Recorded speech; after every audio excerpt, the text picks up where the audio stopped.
Here, just look at the camera and just look like serious. Just like that. Hang on. Maybe not that serious. You look kind of fucking... There it is. That's what I like to see.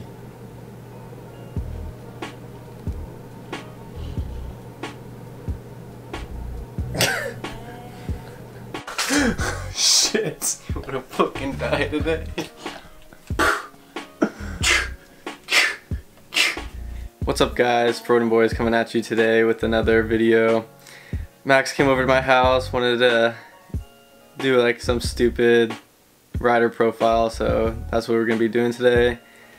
It's Valentine's Day, and let's get this done. Alright, so tell us your, I guess, your first name and what you like to go by. And then, I don't know, just something interesting about yourself that you want to disclose. This is like the first day of class. Yeah. I hate these first days of class. My name's Warren. I go by Wardog, if you guys didn't know already. It's my leopard gecko. His name is Apollo. Doesn't really like to talk to people. Doesn't really like to talk in general. This is the newest Froden boy. His name's Apollo. He's a leopard gecko. Saw, dude. You wanna shred the gnar today, bro? Alright, so Warren, what made you want to start riding? Like, just in general, not getting specific, but just why do you like riding like with two wheels? So it all started when my mom and dad got divorced. My mom started dating this guy, and he was really big into motocross. So he used to take us out to the track. This was like 4th, 5th, 6th grade. And so I started riding. I started off on like a CRF 75, and that thing is totally automatic, so I have no experience with the clutch or anything. And ever since like 7th grade, I haven't really ridden, but we started hanging out with Max. I met him. We actually met at Subway, and he was riding his bike to work and really got me into it. So he taught me how to ride with the clutch, and I was like, dang, I miss all this. It's like the nostalgia behind everything. And so he would let me ride his bike around town, and like the biggest part is just like the adrenaline rush, and it's just like a totally different feeling. So it's like, you know, there's everyday life, and then when you're riding, it's like you're a different person. You just like there's a lot of alone time, and then like you can put in your headphones and stuff and just listen to music, and it's really calming. And if you have like a stressful life, then it's really nice to like have like stress relief. So you just go for like long rides. And I don't know, something just clicked. I was like, I really miss all this stuff, so I decided to get an R6. And going into it, I did a lot of research before. A lot of people are saying, oh, you can't start on like a 600cc sport bike. But the bike I was riding before this was a 250, a CR 250. It was Max's dad's bike. And I just remember riding that around town, and I was like, dang, this is like, it's not much power, you know? And then he also had a Gixxer 750, 700? 750. 750. And so I started riding that. Didn't really open her up. I didn't want to test my limits. But I felt comfortable enough to start riding that. And then one day we just went to Del Amo. It's actually another video we did.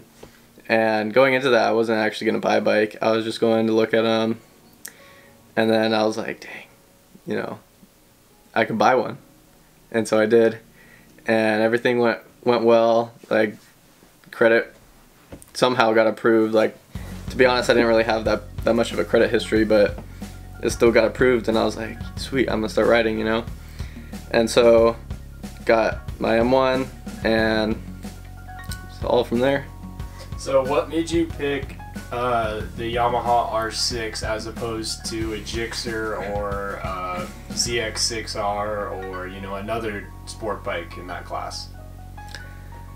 To be honest, the main deciding factor was definitely just the design of the R6. I definitely think it's like the best sport bike design out there. It just looks like the cleanest, it looks the most badass, and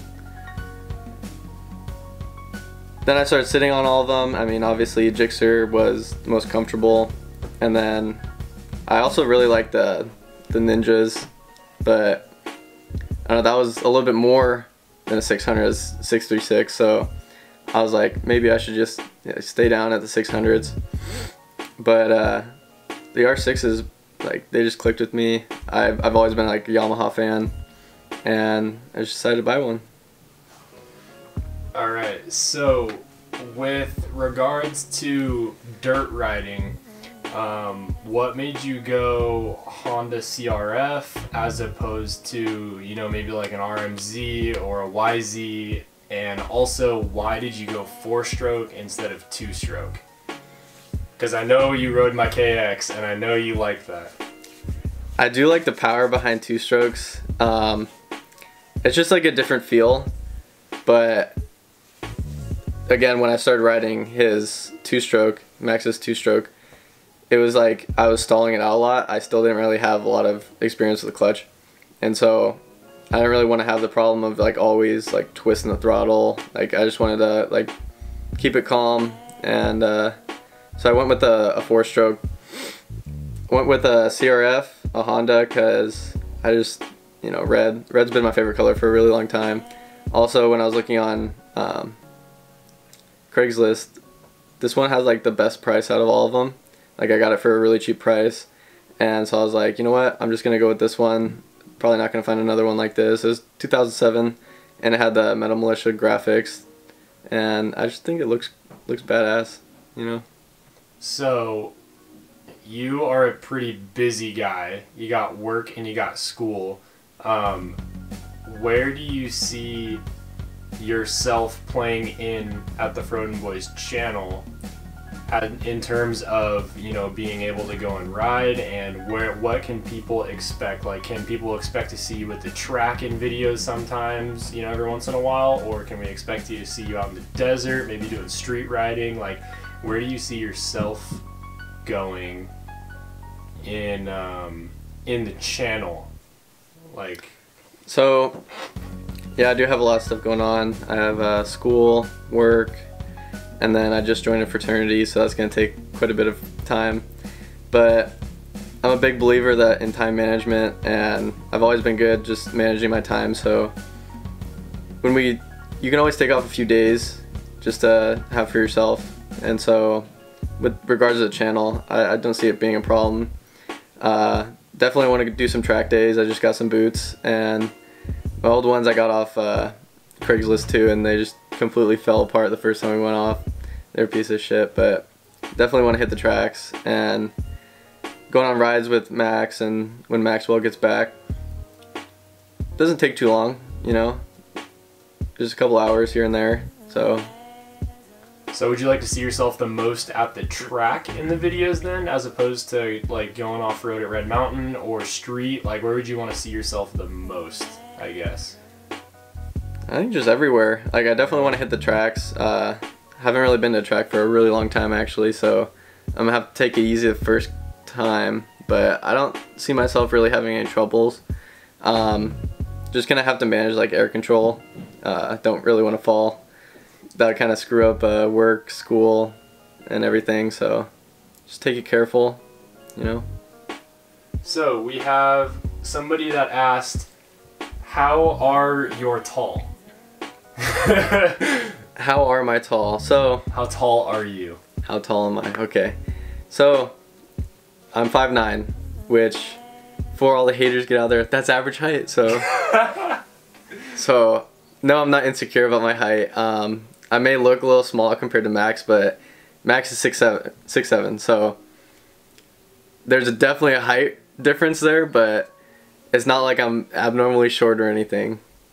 So another one we got, and you don't have to answer this if you don't want to, but it says, how old are you? 20, about to turn 21. When's your birthday again? February 26th. Okay. So everybody wish Warren a happy birthday in the comments. Ready to get blacked. So everybody, a lot of comments have been asking about your LED turn signals on your R6, because obviously those are super dope. Shout out to Austin for helping us put those on. Yeah. But for one, where did you get them? And for two, how hard was the install? So I got them off of Amazon. I just pretty much typed in YZF R6 turn signals, and just like a lot of them came up. There's a whole bunch of different kinds, and I ended up going with these ones. I just thought I liked them the most because they are kind of like manipulable, so it's like they bend a lot, so I think it would fit the back of the R6. They're also compatible with other sport bikes, so it doesn't have to be just like an R6, but I think they were somewhere around like $20–25 for the both of them, and I got them in the mail, and they didn't really come with much instructions for installation.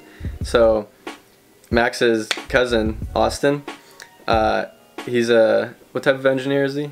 Mechanical engineer, so he deals with all that stuff. He also has a Mustang that he works on by himself, and so he was just up one day, and I met him for the first time, and he was like, oh yeah, I can help you put those on, and he put them on in like an hour or two. It was kind of difficult because we had to take off the back, we had to feed the wires down and then solder them on. So if you were to buy some off of eBay, you might need to watch like some YouTube videos on how to solder or anything like that. I really didn't have any knowledge going into it, so it was a learning curve.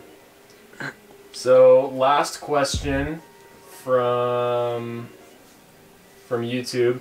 Why didn't you get the 2017 R6? Yeah, so I got my R6 in 2017. They had the newer model out, and it looks more like the R1, the newer R1s. It kind of had like the flat front, but it was all about the design for me. I just really like the old R6 design. Follow us on Instagram, Froden Boys. Subscribe to our YouTube channel. We're gonna keep pushing out content next few months. So we're at 750 subscribers right now. Really trying to make it to 1,000. That's gonna be a big milestone. We're gonna come out with a video. Leave comments in the description to see like any ideas of what videos you would like to see. We already have some stuff planned, so yeah, just keep watching our videos. We'll see you guys next time.